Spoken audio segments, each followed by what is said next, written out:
Hello and welcome. I've got to show you this Fiat Ducato campervan. That's what I call it. Sometimes not Fiat Ducato, sometimes they're Citroens and sometimes they're Peugeots. But this is a Fiat Ducato campervan from 82,000 euros, Boxlife Pro 600. And there's the technical stuff on it, 6-meter campervan. You can see all of that is more or less the same as it isn't everything, and it gives 500 kilos, in excess of 550 kilos of payload. Let's have a look at it from the front as well. So that's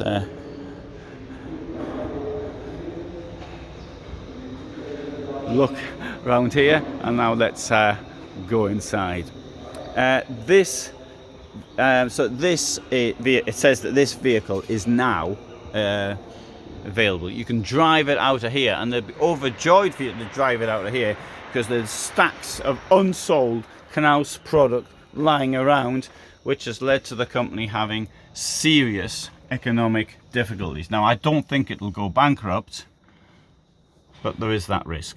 So I say that so you're well aware. Lengthwise sleeping arrangement here.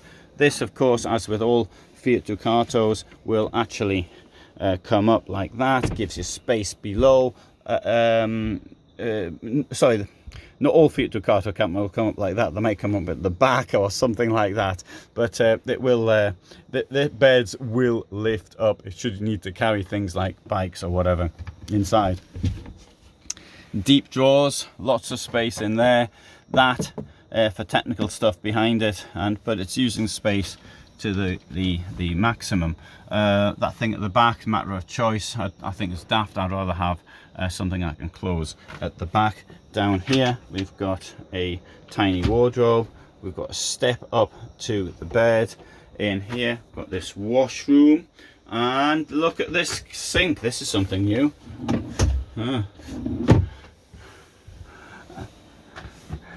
Coming around here, forward facing bench, and chairs. Obviously all vehicles will come round. You've got the sink, you've got 2 burners, you've got your storage, and here you'll find there's a Dometic fridge, which instantly opens that way here. Kitchen extension, right, everything's relatively standard. In here, there you can see what the score is with your electricity, how much water you've got, etc. And we'll come round to the back, have a look here.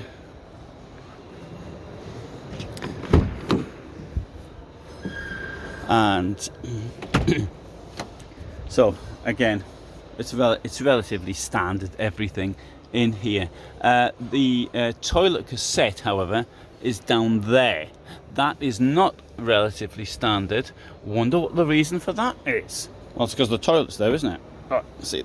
But anyway, that'll come up like that. And so if you need the space, this stuff here is all really light as well, but yeah, it works. No insulation in the back door. They can't be bothered to do that. And note, there's no hatch for the toilet cassette. It only comes out via the back. Now, do you want to go down on your hands and knees and pull out the toilet cassette, particularly after you've had an accident? Well, maybe you do. Maybe that's the sort of thing you like to do. So thanks so much for watching, and as always, I'll give a warning. This is Knaus Tabbert. Now, Knaus Tabbert appears to be in the process of resolving its problems, but I've been advising people not to buy their equipment now for 5 years, more than 5 years, and I continue with that until I have evidence that the company is doing something to resolve the problems. As I've said in many videos in the past, it's a management issue. The managers responsible are no longer there in the company. Indeed, 2 of them were enjoying the hospitality of the judicial services in this country, Germany. So anyway, that's all for a different video. So there you go, Boxlife Pro from Knaus Tabbert. Thanks for watching.